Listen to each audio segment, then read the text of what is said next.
And so this term bracing unit was introduced. And so basically, I'm going to show you this.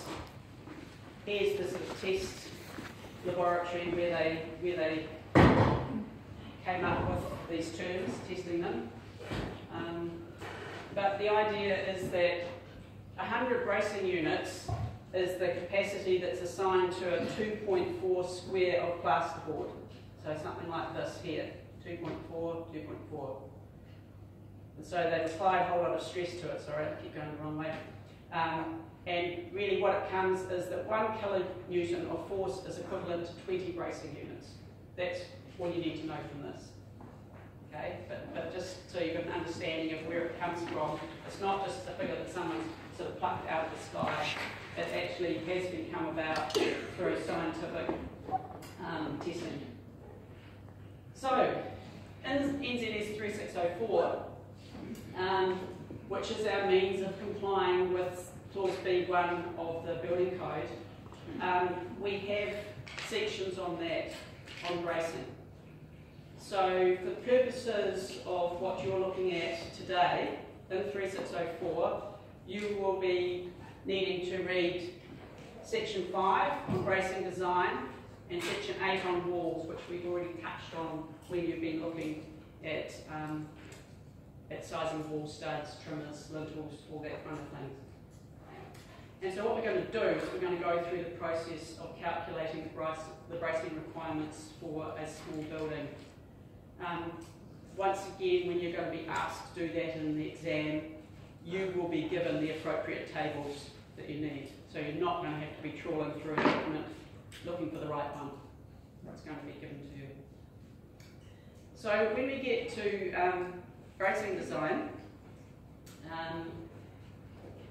you can see here, just to blow up of the top bit here, what we're going to be looking at is the wind bracing demand, earthquake bracing demand, and then the wall bracing design.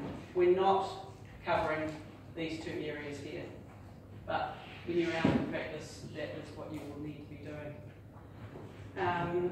So first of all, you've got to find out what the bracing demand is. So yeah, basically you're working out the loads on the building, and then you're designing the system to deal with that. This issue of Build magazine, which is from April 2014, still completely valid, gives you a really good rundown. You can find this in the library, or you should be able to find this online as well. Now, I've used some of the material from that issue in this lecture, but it is a really good one. It probably gives you a better rundown than in the Good Building Guide, but I would also recommend that you look at the Good Building Guide. And it does actually cover all the different kinds of bracing.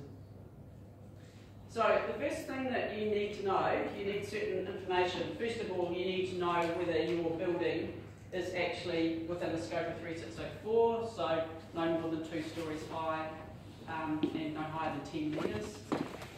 You need to know what wind zone that building's in, what earthquake that building's in, what the floor plan area is, what the weight of the walls and roof claddings are. You need to know the subsoil class, so that's going to be to do with the earthquakes, because if you're on hard ground it's quite different to if you're on soft spongy ground. You need to know the building shape and its height and its roof type, like whether it's a gable or a hip or a single pitch, that kind of thing. So what we're going to do is, have you all bought your copies, your plans and elevations from last week? Excellent. Okay, so I'm just going to flick the lights on for a minute, and just to tell you what you've got here is, I'm just going to grab it. This time I got the staple thing to work, so I'll stick them in a pile here and 2 piles here. How about that? So if you all come up and grab them. Just please take 1 each. Yeah, hop up.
exercise, you just need to make a couple of assumptions about this little building, which was drawn so that it could serve the risk matrix as well as the bracing. So just the things that you need to consider is that for the purposes of this exercise, we're going to be imagining that the building is cut off here, that it does not have that veranda. Okay? So we're making some assumptions on that. So I think what the best thing is for here is that you probably need to write down some notes as well as we go along. So on your drawing, you could even just do exactly as I've done and mark this as if you're cutting that off just to be a regular eaves. And it doesn't actually matter for this what it is. The reason for doing that is that in reality with a veranda this deep, it complicates it a little bit just because there's a bracing load on these posts. So on the plan here, it actually means that the roof swivels around. So this little building, El Bacho, there's a few more details about it that you need to know about.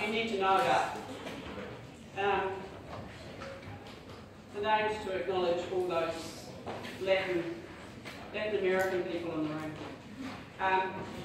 So it's located in an Auckland suburb and it's surrounded by other houses. Okay? So you're going to need that information a little bit further on. It's on the crest of the hill with a slope of 1 and 7. So basically it's going to be on the slope that is kind of like that. 1 and 7. Its soil category is type E. It has got a corrugated colour steel roof and timber weatherboard cladding. And then the owners are thinking about adding a window on the east wall near the north corner. So if that's north, then that's the east wall. So just the reason I'm saying this is that you're going to be looking at walls you can be using as bracing units. So you know that they want to put a window somewhere around about here. So you might just want to mark that on your plan.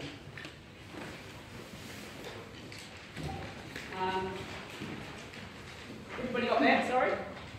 Sorry, move on. Just sort of yell out whoa if I'm going too fast. Or hurry up if I'm going too slow. The highest part of the building is 3.9 above the ground level, and that's going to be your capital H when we come to it. So I think that I've already given you. See here, you know that that's 3.5. So I'm telling you, you might want to put on your drawing now. You might want to do another measurement here that shows that as being 3.9 from the ground to the very top. Okay, and then the next thing that you need to know is that the height above the eaves is 1.2 and it's designated by a little h. So I'd suggest that you write here on your drawing, whoops, big H, 3.9, and then the height above the eaves means basically the height from there to there, and it's 1.2. So you want to extend that line on a little bit, call it 1.2, and give it a little h. That means that you will then have your information. So when you go and have a look at the exams from last year and the year before, you will see these figures on there. And then the other thing you need to know that all the internal walls are going to be lined with 12mm plywood all the way around. And you need to also know that we're going to assume that all the internal walls are 2.4 metres high. So that is the purpose of that dashed line that I've drawn in there. Just to make this simpler for this exercise, but we're just going to assume that all the walls are 2.4 high. not that this wall is going to be 3.5.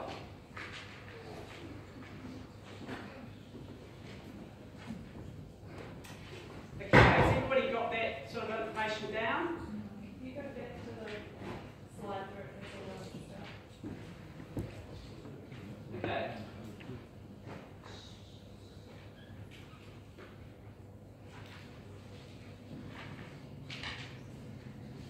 We done? Tell me when you're done, Claire. Okay, so the point is that when you go to do this, there is software that's available, put out by Jib particularly, and then another outfit called Design Navigator, and you would probably end up using it and just punching in figures. But if you don't actually understand what's happening, you're not likely to pick up when you've made a mistake. So this is getting you to understand the first principles of it. And you do have to enter the correct data in the first place. Alright, are we ready to go? Right, okay. So the things that we need to look at. First of all, the wind zone. And we need to know the wind zone of a building. So there's two things that you need to know. You need to know the wind zone and you need to know the earthquake zone. The earthquake zone is going to be dead easy. You're just going to go to a form in NZS 3604 and find that out. The wind zone is a bit different, and you can imagine why. That some parts of New Zealand are sort of super exposed. You can imagine around Cook Strait, somewhere like that. And then other places are really, really sheltered, which might be like down in Central Otago, some places like that. But also in little microclimates. Some of you, we're all probably living in Auckland right now. Some people are probably in quite exposed places, and others might be down in a little cul-de-sac somewhere that's surrounded by other houses, and not much wind gets down there at all. So, what we're going to do here is that we're going to, in order to determine the wind zone, so this is if you don't already know it. So when we've been looking at the risk matrix, we have assumed that we've already known what that wind zone is. So I'd say that for probably about half the jobs that I've ever done, I've already known what it is, because it's been, the council I've been working in has already designated certain areas, and the other half I've had to do this myself.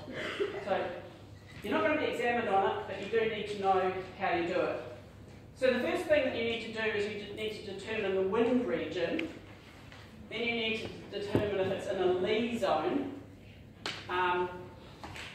the ground roughness, site exposure, topographic class, and then you can come out with the wind zone. So we're just going to go through that procedure. So the wind region, there is a map in NZS 3604, figure 5.1, and this is it. So basically, the wind regions are A and W.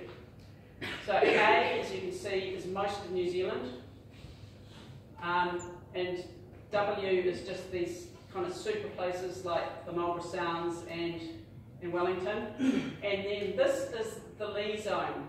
Now lee zones, I'm not a meteorologist, I can't tell you the exact idea of it, but it's when wind comes up over a high ground and it comes down the other side. It's not actually the top of the ridge itself, it's a little bit down the other side where you get the most turbulence.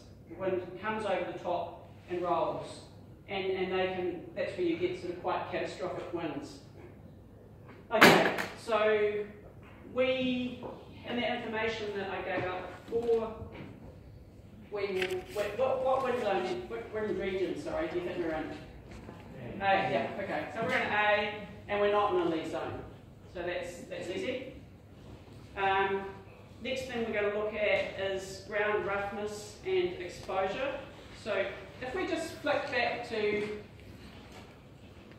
here, ground roughness, urban terrain or open terrain. There's just two categories.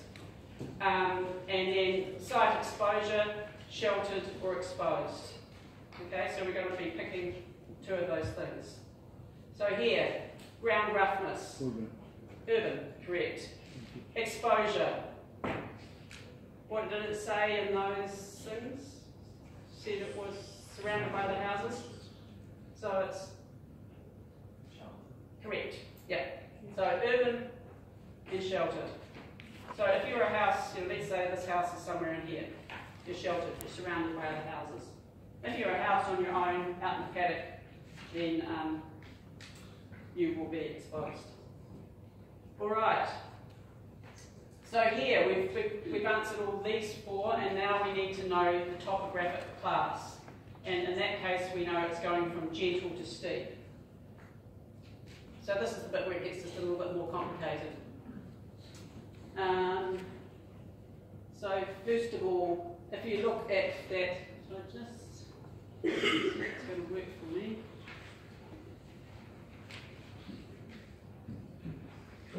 Pretty sure I do this on the next slide. But when it said gentle to steep, you can see here gentle, low, mild, moderate, and steep. That tells you about the gradients and the slopes over here. Okay. So hill height information. So what did we find from the notes? Where was it located? On the crest? Yeah. So you know it's going to be in this crest zone. And then the gradient. We were told that the slope is 1 and 7. Okay. So which ones of these do you think it is? Correct. Actually, no, it's not going to be mild. It's going to be 1.67, which would be here, is actually steeper. If 7 goes to here, 6.7 it says there? Yes. Yeah. So that's not the correct answer. It's sort of, you have to, it's a bit of a brain tease here, but this is actually the correct answer. The maximum slope is 1 in 10. So we're on low there. Okay? So then we've got that. We're on, I've even done it wrong. That should be low. I changed this yesterday, but I think I didn't hit save. Okay, so this should be on low here, because that's the maximum slope that you're allowed. Or am I wrong? It's just, you can tell what I mean about being a bit of a brain tease. Okay. If this was 10, then it would be a gentler slope again. So I think I was correct, and now I've just gone and muddled myself in there.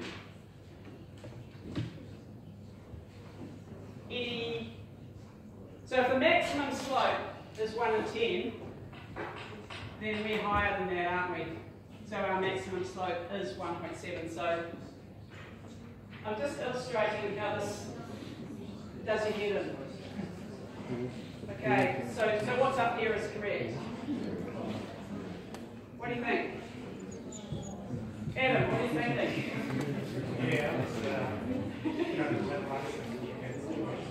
Yeah. I'm pretty sure this is correct. In fact, I guarantee this is correct, what I got up here, so you don't need to be muddled. We've got a slope of 1 and 7, which is shallower than a slope of 1.67. So we come in here, we're mild. So the information I'm giving you is correct. I changed it from yesterday, and this is right. Okay?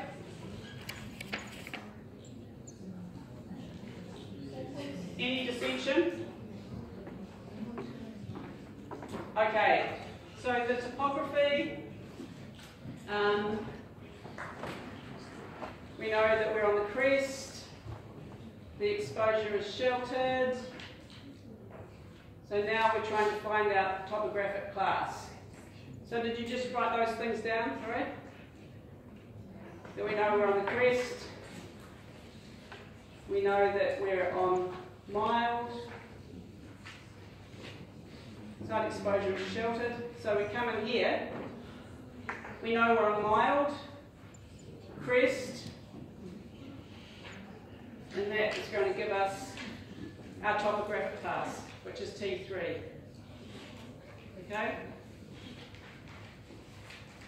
So when somebody in the office that you go work in asks you to work out the wind zone, you could be right to be freaking out. I would go and ask somebody for help. Have a go at it, but then just make sure that you've got it correct.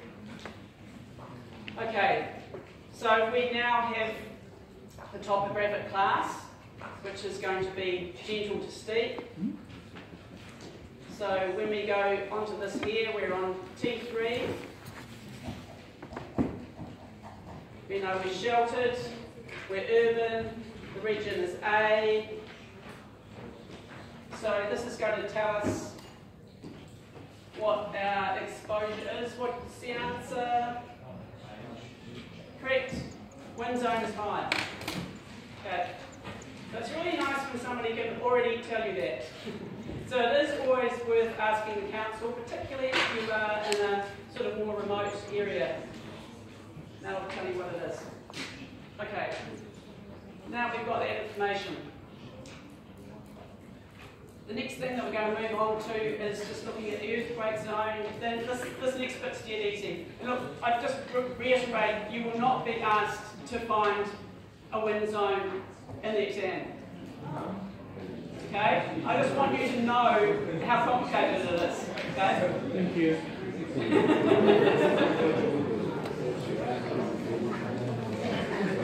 Okay, now we go to collective sigh of relief. Earthquake zone. Earthquake zone is dead easy because there's a map that tells you what it is. So in this case here,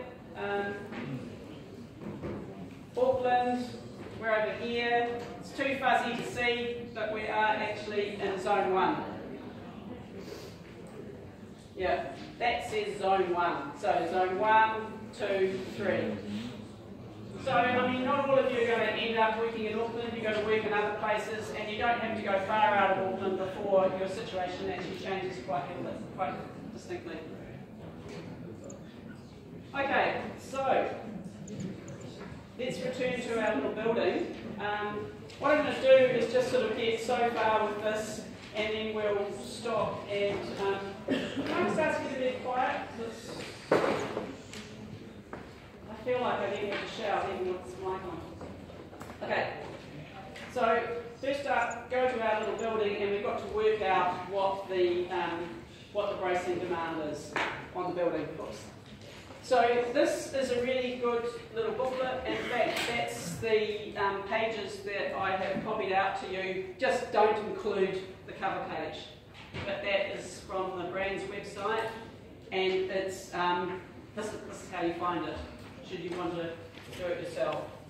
So what you've got is you've got one page that's got the instructions for sheet A and the instructions for sheet B on the flip side.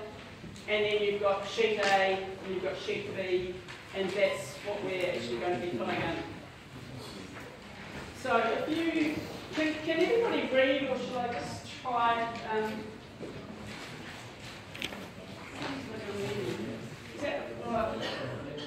Okay, well, let's just see how this goes and whether you can see enough on this.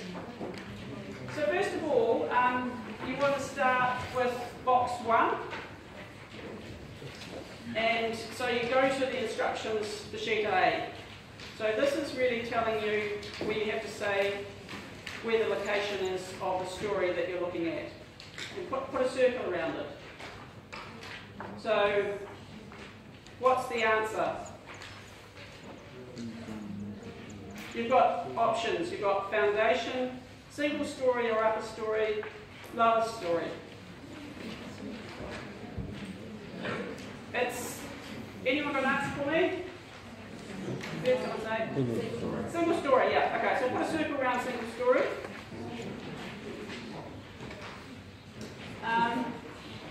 Box 2. Wind zone, we've just worked that out. What is it? Okay, put a circle around high. Building height to apex, the big H. So you can see where we're at in this 3.9. Yep.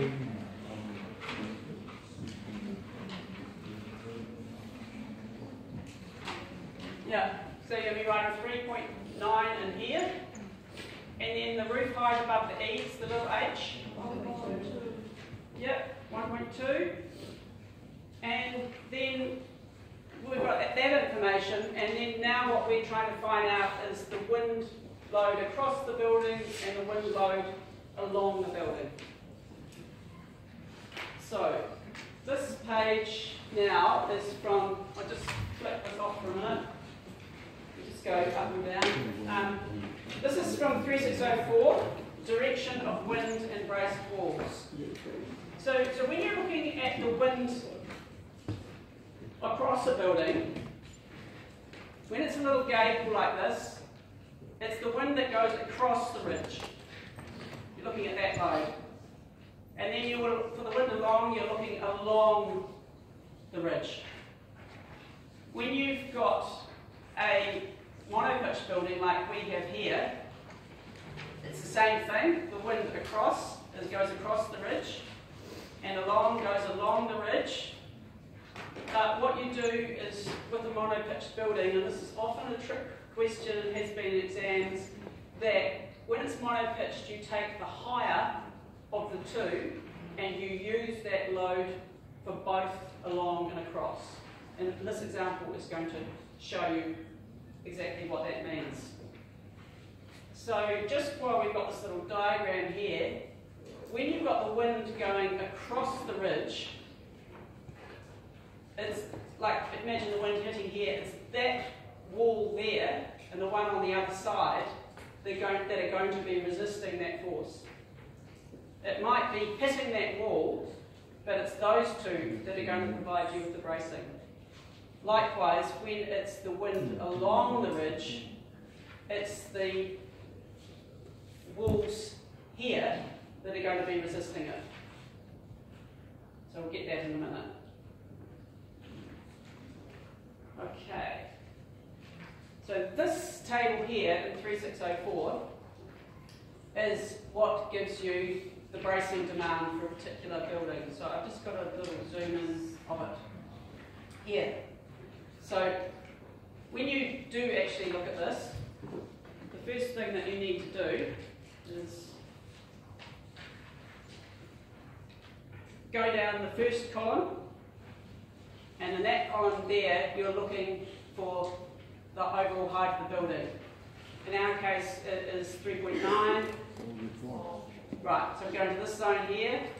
We've got the roof height above the eaves, which is 1.2, so we go to, right, okay, and we're already in a high wind zone, so that makes it pretty easy because we've already got that.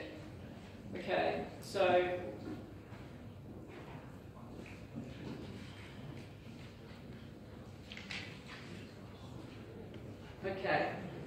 so those are our answers from this code. So write these down. So it means that the wind load across the building is 40 and the wind load along the building is 45. Is